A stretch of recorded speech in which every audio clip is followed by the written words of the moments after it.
According to a new survey from Gallup, a majority of Americans actually support measures to help combat climate change here in the United States, putting them, of course, directly at odds with the majority of our elected officials.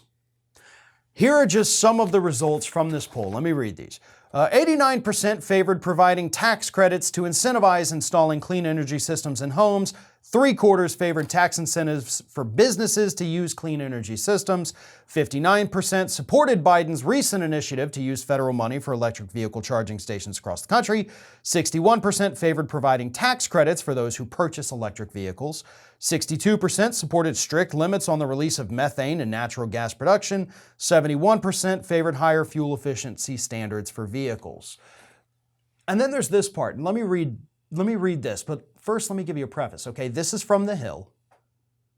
Listen to the way they worded this part.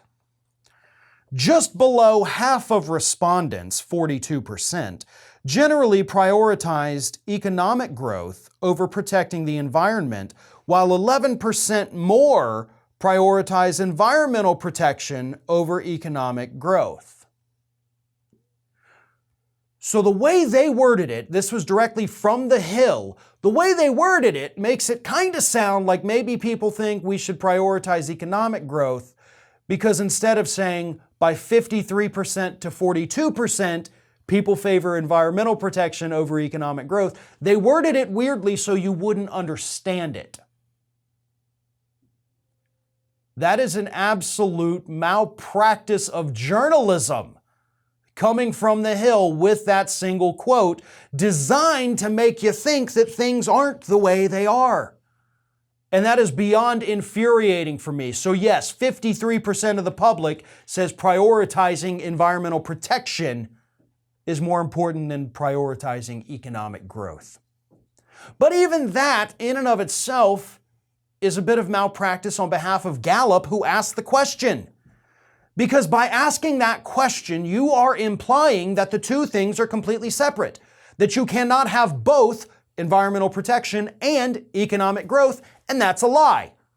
The two actually go hand in hand. I've talked about it 1,000 times here. Many other folks, a few other people have also talked about that from time to time.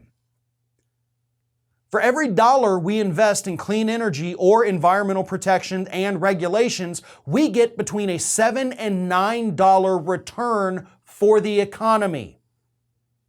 So that means if I put $1 into environmental protection, I get $9 back. Maybe as low as $7 back, but 7 to 1 is still a damn good return on investment here. So not only could we be protecting the environment, a majority of the country wants that, Republicans included, and we could be growing the economy at an exponential rate at a time when the economy is actually stagnating for working class people. Inflation is high, unemployment is low, but wages are not keeping pace with inflation. They also have not kept pace with just general CEO wages. So it makes good economic sense, it makes good environmental sense. Gallup should never have separated the two in their survey. And The Hill should not have tried to disguise the results of this finding by wording it so incredibly weirdly in a pattern, by the way, that didn't fit with the way they reported the rest of the results that I read to you. So that's a little weird as well. People want to protect the environment. Republicans, independents, Democrats, all of us want to protect the environment. We want the government to be doing more.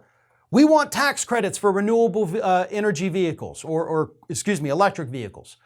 We want tax credits for people who use renewable energy.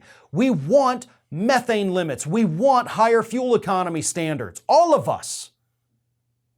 And by the way, if we do that, that helps the economy as well. The two are not mutually exclusive.